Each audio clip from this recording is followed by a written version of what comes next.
ओम शांति। गुणाः सर्वत्र पूज्यन्ते पितृवंशो निरर्थक।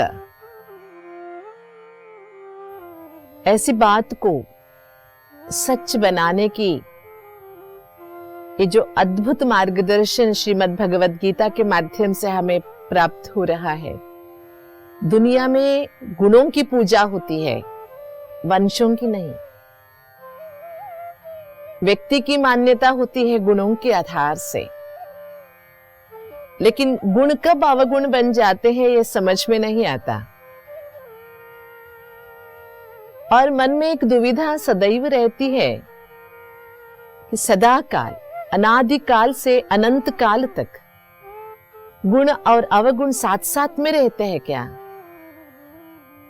ऐसी एक दुविधा हर एक मनुष्य के मन में कभी ना कभी तो आ ही जाती है। लेकिन स्वयं गुणों के सागर भगवान के मार्गदर्शन से इन सब दुविधाओं से भी हम बाहर निकल सकते हैं। इस सृष्टि में जब देवताई गुण थे तब आसुरीता के लक्षण बिल्कुल नहीं थे। अब आसुरीता है, आसुरी गुण ही चारों ओर दिखाई दे रही है। उसके बीच बीच में कहीं कहीं अच्छाई भी नजर आ रही है, लेकिन आसुरीता के बीच में दिखाई देने वाली जो अच्छाई है उसको हम दैवी संपदा तो नहीं कह सकते। इसीलिए आजकल एक शब्द निकला है जिसको हम इंसानियत कहते हैं। वो दैविकता नहीं है, राक्षसीय प्रवृत्ति से थोड़ा बेहतर है, इसलिए उसे हम इंसानियत कहते हैं। और इंसानियत के नाम से भी कितनी हैरासमेंट हो रहा है चारों ओर। छोटे छोटे बात में हम कह रहे हैं इंटॉलरेंस है, ये है, वो है। एक दूसरे के साथ आपसी तालमेल बिल्कुल ही नहीं है। शायद अगर दुनिया ऐसे ही बढ़ते चले तो एक दिन आएगा, एक घर में एक ही व्यक्ति को रहना होगा, दूसरे के साथ वो रह नहीं सकेगा। ऐसी संभावनाएं सामने नजर आ रही है। लेकिन हमें विश्वास है ऐसा दिन कभी नहीं आएगा, क्योंकि भगवान दुनिया को बदलने ही तो इस धरा पर अवतरित हुए हैं। इसलिए भगवान के इस अद्भुत मार्गदर्शन में ये स्पष्टता, दैविकता और आसुरीयता, मानवीयता और राक्षसीयता, इन सब से बढ़कर एक भगवद प्रेम जो झलक रहा है, इसको समझने की या समझाने की ये जो विधि है बहुत सरल है। तो चलिए, पहले अगर हम आसुरी संपदा के विस्तार को और जानना चाहते हैं तो हम परमात्मा के कहे हुए बातों को परमात्मा ने जैसे कहा है वैसे ही समझने का प्रयास करेंगे। इसमें अपनेपन या वर्तमान दुनिया के ओपिनियंस को ऐड नहीं करेंगे और कोई भी दूसरे शास्त्रों का रेफरेंस बिल्कुल नहीं लेंगे, क्योंकि भगवान को, भगवान की बातों को स्पष्ट करने के लिए दुनियावी बातों की कोटेशंस की कोई जरूरत नहीं है। द्वौ भूत सर्गो लोकोस्मिन् दैव असुर एव च दैवो विस्तारशः प्रोक्त आसुरं पार्थ मे शृणु। इस श्लोक में हम ये समझ पा रहे हैं, द्वौ भूत स्वर्गो, दुनिया में दो तरह की सृष्टि है, दैव असुर एव च। भूत स्वर्गो माना, भूत माना यह मनुष्य का संबोधन है। मनुष्य रहने के जो लोक है, जगह है, इसमें दो तरह की सृष्टि या दो तरह की जीवन शैली देखने को मिलती है। वो है, एक है दैवी, एक है आसुरी। दैवो विस्तारशः प्रोक्त आसुरम पार्थ मे शृणु। दैवी संपदा को तो विस्तार में से सुनाया, वैसे क्या है पिछले 13वें अध्याय में, 9वें अध्याय में सब जगह ज्ञानी के लक्षण, आत्मा के लक्षण, गुण, अवगुण, स्वधर्म, इन बातों के बारे में बहुत विस्तार से सुना है। अभी आसुरी संपदा के बारे में विस्तार से सुनाऊंगा। यहां पर हम थोड़ा सा दैवी सृष्टि और आसुरी सृष्टि इसके बारे में हम समझेंगे। देखिए, जब दिन होता है तो हम रात और दिन को मिक्स नहीं कर सकते। ऐसे नहीं रात भी है दिन भी है, ऐसे नहीं कह सकते। और जब रात है तो रात के समय रात ही, रात भी है दिन भी है, ये भी मिक्स नहीं होता। आप कह सकेंगे हाँ हो सकता है ना, दुनिया के एक छोर में अगर दिन है तो दूसरी साइड में रात हो सकती है, लेकिन वही साइड मतलब अभी समझिए भारत है, भारत में अभी हम अगर दिन में हैं तो हम ये रात है, रात भी है दिन भी है, ये नहीं कह सकते, है ना। भौगोलिक दृष्टिकोण से अगर देखा जाए तो इस सृष्टि में जब दैवी सृष्टि होगी या थी, उस समय दैवी सृष्टि ही हुआ करती थी। उसके बाद जब सृष्टि में आसुरीयता छा गई, धीरे धीरे आसुरी संपदा ने दैवी संपदा का जगह ले लिया, तब दैवी संपदा कहीं तो खो गई। अभी हमें कहीं कहीं मनुष्यात्मा के अंदर वो दैवी संपदा की झलक नजर आती है, क्योंकि जो भी मनुष्यात्माएं हैं मूलतः सभी दैवी संपदा से ही बने हुए हैं। यूं कहे हर मनुष्यात्मा का स्वधर्म जो है वो दैवी संपदा है। जैसे शांति है, प्रेम है, आनंद है, ज्ञान है, पवित्रता है, ये सभी दैवी संपदा है। हर मनुष्य आत्मा के ये मूल स्वभाव होने के कारण कितना भी आसुरी संपदा में मनुष्यात्मा गहराई में चला गया हो, लेकिन उसके साथ थोड़ी सी दैवी संपदा की झलक हमें देखने को मिलती। ये एक शुभ आशा है, उम्मीद है कि कैसी भी आसुरी संपदा में लिपटा हुआ मानव क्यों ना हो, उसे हम दैवी संपदा की ओर ले आ सकते हैं। हमारे इस विश्व का भविष्य सुरक्षित है। घोर घनेरा अंधेरा छाने के बावजूद भी जैसे सवेरे होने की इंतजार में मनुष्य रहते हैं, ऐसे ही आसुरीयता की अंधेरा छाने के बावजूद भी दैवी संपदा के आने की और दैवी सवेरा देखने की जो चाहत है वो बरकरार है। इसका एक छोटा सा अगर हम नमूना देखना चाहेंगे, एक उदाहरण से हम स्पष्ट कर सकते हैं इसे। दो घरें थी, एक मोहल्ले में आसपास में रहते थे। एक के घर में रोज झगड़ा और वही दूसरे के घर में सदैव प्यार, मुस्कुराहट, शांति नजर आती थी। ये झगड़ालू घर वाले रोज झगड़ते थे और एक दिन उनकी दृष्टि पड़ी बाजू के घर वालों के ऊपर। देखा वो तो मुस्कुराते रहते हैं, खुश रहते हैं, शांति बनी रहती है, वहां भी तो लोग रहते हैं, हमारे घर में तो गुड़गुड़दानी जैसी हो रही है, वहां क्यों नहीं हो रही है। तो पत्नी ने पति से कहा आप बाजू के घर में जाइए, थोड़ी देर के लिए वहां रुकिए, देख के आइए ऐसे क्या चमत्कार है उनके घर में जो वहां झगड़ा ही नहीं होता है, कितने खुश रह रहे हैं सभी, हमारे घर में क्यों नहीं हो सकता। पति महाशय ने बात मान ली और बाजू के घर में गए। जैसे ही पड़ोसी घर में आए तो बहुत प्यार से उनका आदर सत्कार हुआ, बुलाया, आइए पधारिए, बैठिए, आज आपको फुर्सत मिली, बहुत अच्छा लगा, ऐसी बातें चली।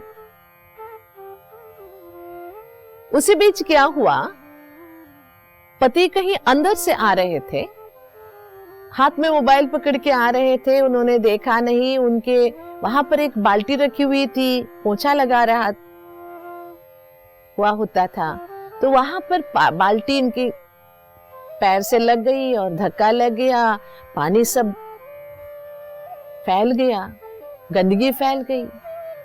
वैसे तो पत्नी गुस्सा कर सकती थी, आपने मेरा काम बढ़ा दिया, देख के नहीं चल सकते क्या आपको आंखें सामने है या सिर पे है, ऐसे ना जो बातें चलती है। लेकिन दौड़ के गई पत्नी, सॉरी, हाँ माफ कर दीजिए, रास्ते में मुझे बाल्टी को रखना नहीं चाहिए था, बाजू में रखना चाहिए था। सॉरी, मुझे माफ कर दीजिए। अरे ये जो आए हुए थे ना पड़ोसी, ये हैरान रह गए, गलती पति महाशय की है और सॉरी पत्नी बोल रही है। इसी घबराहट में क्या हो गया, अब पत्नी ने वहां माफी मांग ली, यहाँ पर पत्नी ने चाय चढ़ाया हुआ था, वो एक बाजू में पराठा बन रहा था, दोनों जल गया। तो फिर पति महाशय दौड़ते हुए आए, बोले सॉरी सॉरी, हाँ तुमने मेरे ऊपर ध्यान दिया तो तुम्हारा काम बिगड़ गया, मैंने तुम्हें काम बढ़ा दी तो सॉरी। ये दृश्य देखने के बाद पड़ोसी को ना कुछ समझ में नहीं आया, वो अचंभित रह गए और पूछा कि गलती एक की दूसरे माफी मांग रहे हो, ये क्या बात है। तब सभी बैठे प्यार से बातें किए, तो ये घर वालों ने कहा कि हम क्या मानते हैं, एक माफी मांगने से एक दूसरे का दिल जीत सकते हैं, तो हम बहस क्यों करें, बातें क्यों बढ़ाएं। घर तो घर है, सब मिलके ही तो घर होता है। छोटी बड़ी बातों के लिए बहस की जरूरत नहीं होती है, चिल्लाने की जरूरत नहीं होती है। गलती किसी की भी हो, अगर हमने माफी मांग ली तो काम वहां निपट जाता है, तो अच्छा है ना। देखिए, एक ही मोहल्ले में दो घरों में एक तरफ है आसुरी संपदा का बोलबाला है, एक तरफ थोड़ी सी दैवी संपदा का झलक है, जिसके कारण इनके घर में शांति है, इनके घर में अशांति है। इससे हमें क्या समझ में आता है, आसुरी संपदा मनुष्यात्मा को कितने भी बिगाड़ क्यों ना ले, लेकिन मनुष्यात्मा के अंदर जो अनादि संस्कार है, स्वभाव है, स्वमान है, स्वधर्म है, वो है दैवी संपदा। ऐसी दैवी संपदा को अगर हम बाहर निकालना चाहते हैं, अर्थात जागृत करना चाहते हैं, तो आसुरी संपदा के विस्तार को समझना होगा। आसुरी संपदा का जड़ है मैं। जब मैं करने लगते हैं तो सामने वाले व्यक्ति हमें नजर नहीं आता, मर्यादा सब हम भूल जाते हैं, किसी के सामने भी चिल्ला पड़ते हैं, किसी के भी मुंह पे बोल देते हैं। इससे क्या होता है, संबंध बिगड़ते जाते हैं, जो भगवान हमें विस्तार से समझा रहे हैं। और आगे के श्लोक में प्रवृत्तिम च निवृत्तिम च जना न विधुरासुराः न शौचम नापि चाचारो न सत्यम तेषु विद्यते। यहाँ पर वेदव्यास जी ने भगवान वाच के जरिए 4 आसुरी संपदा का विस्तार से वर्णन की है। उनको क्या करना चाहिए, क्या नहीं करना चाहिए, इसका ज्ञान नहीं होता है, माना विधि और निषेध उसके बारे में वो नहीं जानते हैं। न शौचम, उनमें शुचित्व नहीं होता है, न पीछा आचारो, आचार के बारे में वो नहीं जानते, न सत्यम तेषु विद्यते, उनमें सत्य नहीं होता है। ये देखिए 4 आसुरी संपदा, सत्य का ना होना, आचार का नहीं होना, शुचित्व का नहीं होना, और क्या करना चाहिए क्या नहीं करना चाहिए ये समझने में पीछे, माना निषेध को नहीं जानते, विधि को नहीं जानते, शुचित्व को, अशुचित्व है, अनाचार है, असत्य है। अनाचार, असत्य, अशुचित्व और अविधि, ये 4 आसुरी संपदा का यहाँ वर्णन है। आप देखिए जरा, कहीं हमारे अंदर भी तो ये नहीं है। आजकल यही है ना, जो करना चाहिए हम नहीं कर रहे, जो नहीं करना चाहिए वो हम आसानी से कर लेते हैं। कई बार मैं हंसते हुए पूछती हूँ, हर किसी को पता है गुस्सा करना, क्रोध करना अच्छी बात नहीं है। बड़ी सभा में पूछिए, क्रोध करना आपको किसने सिखाया? किसी ने नहीं सिखाया। बिना सिखाए हम क्रोध करना सीख लेते हैं, लेकिन अगर शांति में बिठाना हो तो 4-4 लोगों को डंडे लेके खड़े रहना पड़ता है वहां पर। मतलब जो करना चाहिए वो नहीं कर पाते हैं, जो नहीं करना चाहिए वो आसानी से कर लेते हैं। अगर किसी से पूछा जाए या कहा जाए कि भाई ऐसे नहीं करो, क्यों, आपकी कोई प्रॉब्लम है क्या, मैं ऐसा ही करूंगा, ऐसी बातें सुनने को मिलती है। छोटी छोटी कोई लाइन में खड़ा है, बहुत आगे पढ़े लिखे लोग भी वहां बीच में आके घुस जाएंगे। अगर कहेंगे या तुम्हारा राज्य है क्या, मैं घुसूंगा, तुम क्या करोगे, ऐसी बातें। मतलब एक छोटी सी खुद की ही बनाई हुई विधि को भी खुद फॉलो नहीं कर रहे, दूसरों की तो बात छोड़ो। जो हमारी सहूलियत के लिए डिसिप्लिन्स बने हैं उसे भी हम फॉलो नहीं कर पा रहे हैं। और आसुरी संपदा के मनुष्यों की ये विशेषता है, जो निषेध है ना उसी को वो ज्यादा करना चाहते हैं, जो नहीं करना चाहिए उसी को ज्यादा करेंगे, जिसको चंडिका का अवतार मानते हैं। आपने सुना है चंडिका की कहानी? चंडिका एक ब्राह्मण महिला थी, एक बड़े विद्वान से उसकी शादी हुई रहती है। वो पंडित जो भी कहता है ना उसके उल्टा ये काम करती है।